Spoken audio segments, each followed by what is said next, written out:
Joining us now is Oleksiy Honcharuk. He's a former Prime Minister of Ukraine. Thank you for joining us, Prime Minister. I really want to start with your thoughts on Kamala Harris in Poland today, your thoughts on what she had to say. We'll move on to some of the other stuff after we hear from that.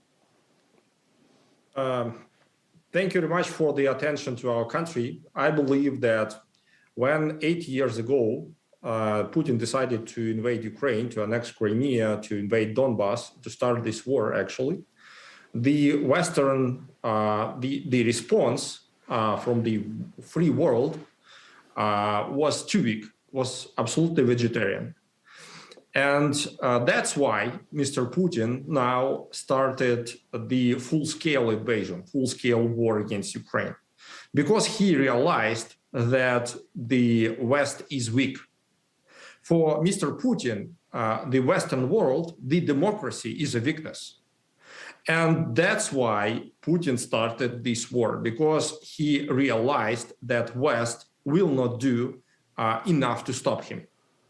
Now, for us, it's absolutely understandable that existing economic sanctions is not enough. It's like, guys, just realize it's a full-scale war when the biggest country in the world attacked biggest country in Europe, because Ukraine is the middle of Europe, is the biggest country of Europe. We have one of the biggest. I'm glad you, Oleksiy, I'm glad you brought that up, and I want control room to throw up that map of NATO, the NATO map. And this is very, very important, folks.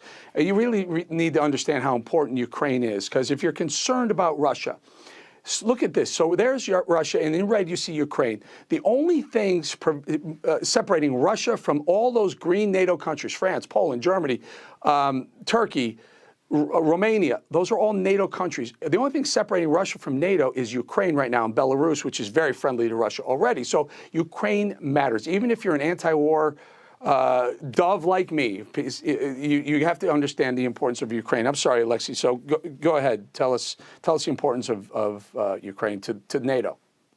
Thank you. But Belarus is not an independent country anymore. Belarus is just a puppet. It's Putin's puppet. And Lukashenko is under the total control. And Belarus attacked Russia the same way as Russia did. So we should realize that Belarus and Russia together invaded and attacked Ukraine.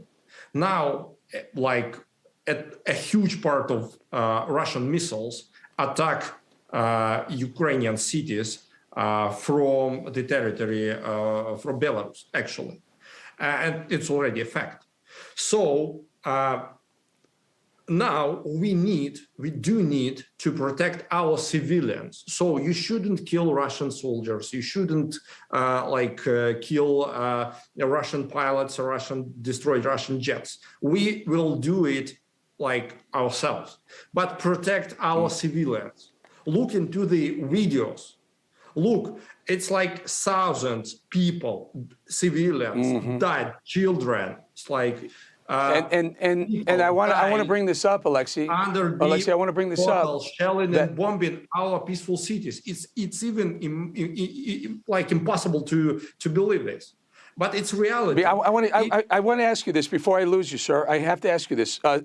Sergei Lavrov, the foreign minister, Russian foreign minister, today said that it's not Russia. Russia's not attacking Ukraine. Tell me, what's your message to the Russian people, to Lavrov and Putin, to claim that Russia's not attacking Ukraine? What's your answer?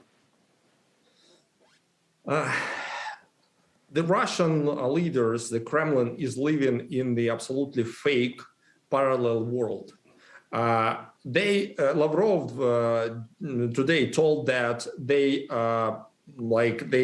haven't invade Ukraine, and that they are not going to invade other countries. And we realize that they will invade other countries if we will not stop them here in Ukraine.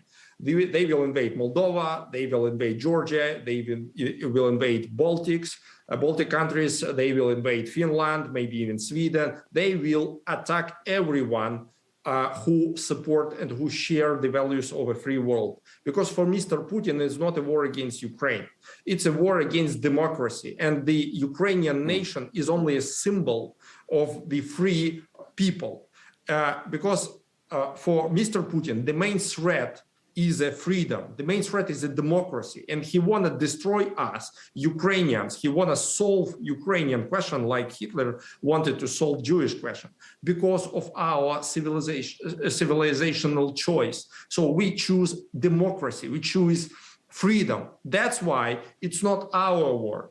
It's already a start of the Third World War, guys, because we are speaking about war against democracy. It's very understandable here. He wanna destroy all free people as his neighbors. He don't wanna have any democratic free country as a neighbor to Russia, because this is a threat to his power inside Russia.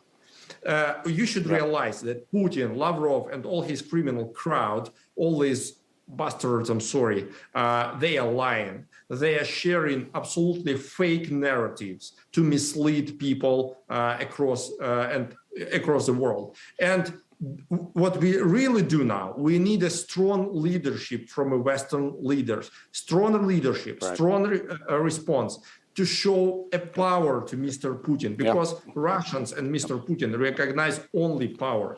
And this is not sure we have that, sir. I'm not sure we have that here. We got Kamala Harris in Poland, and we got Joe Biden. I don't know where he is. He's in Delaware somewhere taking a nap. Former Prime Minister Oleksiy Honcharuk, thank you so much for joining us. Thank you very much.